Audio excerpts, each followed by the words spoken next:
Հարգելի դիտողներ, մինչ տեսանյութին անցնելը խնդրում ենք սեղմեք լայք և բաժանորդագրվեք մեր ալիք։ Նրանից հետո ես շուրջ 1 տարի ոչինչ չեմ արել, խուսափում էի դուրս գալ Աշոտ Համբարձումյանը կնոջ Լալա Մնացականյանի մասին։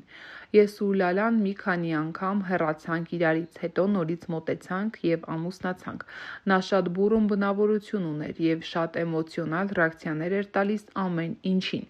Նրանից հետո ես շուրջ 1 տարի ոչինչ չեմ արել։ Շնորհակալ եմ բոլորին, ովքեր օգնեցին ինձ ու կողքիս եղան այս ընթացքում։ Ես խուսափում էի դուրս գալուց։ Տիեզերքն ինձ այնպիսի մարդիկ ուղարկեց, որ կարողանամ հաղթահարել։